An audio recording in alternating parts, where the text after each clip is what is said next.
এই স্মৃতিগুলি কি অসম্ভব মূল্যবান, তাই না? শুধু তাদের প্রয়োজন হলো একটি মাধ্যম।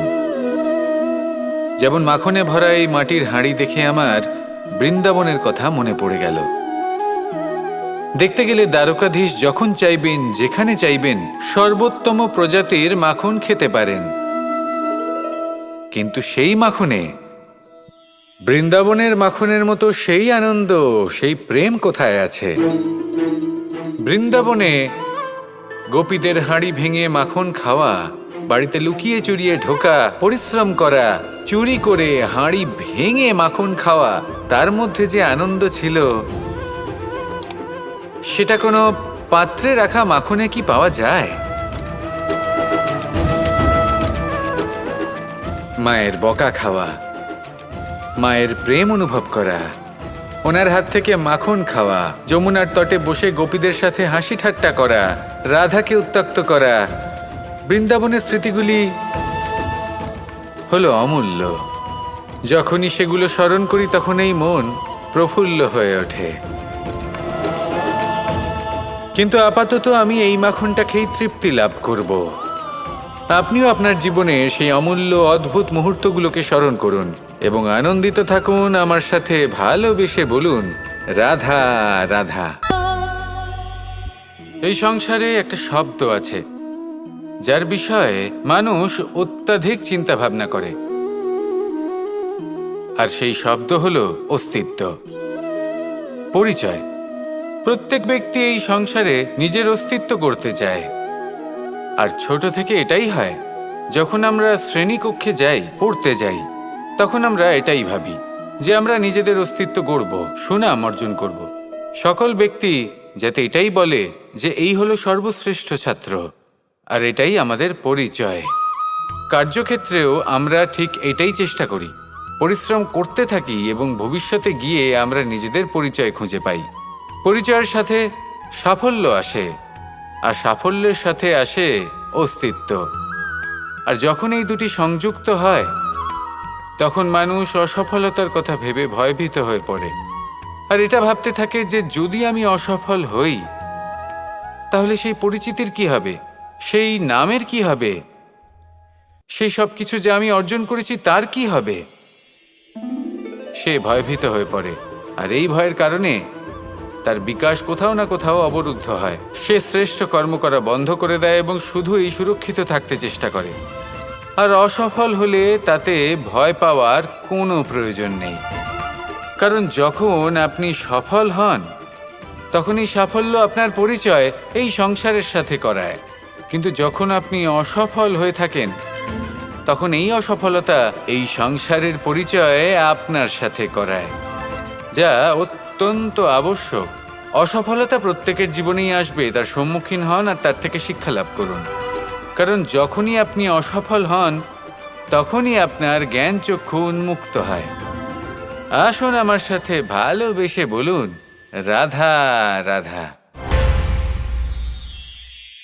প্রত্যেক মানুষ জীবনে সাফল্য কামনা করেন এবং তার জন্য নিরন্তর চেষ্টা করতে থাকেন। নানান ধরনের নীতি এবং পরিকল্পনা করেন, শুধু একটা বিষয় নিয়ে ভয়ভীত থাকেন, পরীক্ষার বিষয়। প্রত্যেক মানুষকে জীবনে পরীক্ষা দিতেই হয়, আর বিভিন্ন সময় পরীক্ষা দিতে হয়। এটাই হলো প্রকৃতির নিয়ম, আর সেটা আমরা বদলাতে পারবো না। এবার মানুষ ভাবে যে বারবার আমাকেই কেন পরখ করা হচ্ছে। তিনি ভীত হয়ে থাকেন, কারণ পরীক্ষার এই প্রক্রিয়া খুব একটা সহজ হয় না।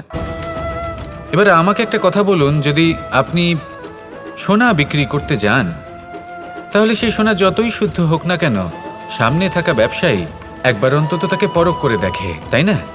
তবেই তো তার মূল্যটা জানা যায়। আমরাও হলাম সেই স্বর্ণের মতো, সময়ান্তরে আমাদেরকেও পরখ করা হবে। শুধু নিজেকে শ্রেষ্ঠ করে তুলুন, নিজেকে শুদ্ধ রাখুন। যদি শ্রেষ্ঠ এবং শুদ্ধ হন, তাহলে আর পরীক্ষার ভয় থাকবে না। আপনার মূল্য যা থাকার সেটাই থাকবে। আসুন আমার সাথে ভালোবেসে বলুন, রাধা রাধা। কখনো আমরা কোনো হাটে যাই, কোনো বিশেষ বস্তু কেনার থাকে, ওখানে যাই, গিয়ে অন্য কারোর কথা শুনে অন্য কোনো বস্তু কিনে নিয়ে আসি, অদরকারি জিনিস কিনে ফেলি। তারপর ভাবি যে আমরা এরকম কেন করলাম, এটা আমরা ভুল করলাম, আমার এটা করা উচিত হয়নি, আদি ইত্যাদি। ইত্যাদি। মানুষ যখন জীবনে এমনই সিদ্ধান্ত নিয়ে বসে, এমন নির্বাচন করে, তখন সেই সিদ্ধান্ত নিশ্চিত রূপে তার ভবিষ্যতের জন্য অত্যন্ত গুরুত্বপূর্ণ হয়। কিন্তু যদি আপনি কোনো অনুচিত চয়ন করে ফেলেন, তাহলে মন খারাপ করবেন না, সেই গ্লানিবোধ নিয়ে কষ্ট পাবেন না, সামনে অগ্রসর হতে থাকুন। কারণ এই অনুচিত নির্বাচন আপনাকে উচিতভাবে জীবনযাপনের পথ দেখাতে পারে। এবার যদি আমি আপনাকে বলি যে আপনি আগুনে হাত দিন, সেটা কি আপনি করবেন? করবেন না। কেন? কারণ জীবনে কোনো না কোনো দিন আপনি একটা ভুল নির্বাচন করে আগুনে হাত দিয়েছিলেন। তারপরে আপনি শিক্ষা পেয়েছিলেন যে আমি জীবনে আর কোনোদিন আগুনে আর কিছুতেই হাত দেব না। এই জীবনও ঠিক সেরকমই। জীবনের সেই সব অধ্যায়, সেই সব সময় যা ব্যর্থ হয়েছে, সেটা নিয়ে ভেবে সময় নষ্ট করবেন না। সেটা থেকে যে শিক্ষা পেয়েছেন সেটা মনে রাখুন, আর যে অধ্যায় বাকি রয়েছে, যে সময় বাকি রয়েছে, তাতে কিভাবে সফল হওয়া সম্ভব সেই বিষয়ে ভাবুন। আর আমার সাথে ভালোবেসে বলুন, রাধা রাধা। রাজা দশরথ ছিলেন রঘুকুলের অত্যন্ত শ্রেষ্ঠ রাজা, কিন্তু একটা সমস্যা ছিল। অনেক অনেক চেষ্টা সত্ত্বেও, পুজো অর্চনা করা সত্ত্বেও ওনার কিছুতেই সন্তান লাভ হচ্ছিল না। প্রজারা চিন্তিত ছিলেন যে এর পরে কি হবে, এই রঘুবংশকে কে এগিয়ে নিয়ে যাবে।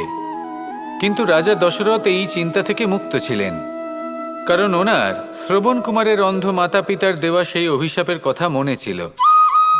যখন ভুলবশত রাজা দশরথের বাণ দ্বারা শ্রবণ কুমারের মৃত্যু হয়, তখন শ্রবণ কুমারের মাতা পিতা রাজা দশরথকে অভিশাপ দিয়েছিলেন যে তুমিও নিজেই এইভাবে নিজের সন্তানের বিয়োগে, দুঃখে, যন্ত্রণায় কাতর হয়ে মৃত্যু লাভ করবে।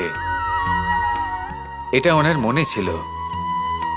উনি মনে করতেন যে এই অভিশাপ যখন উনি পেয়েছেন তখন তো অবশ্যই ফলবে।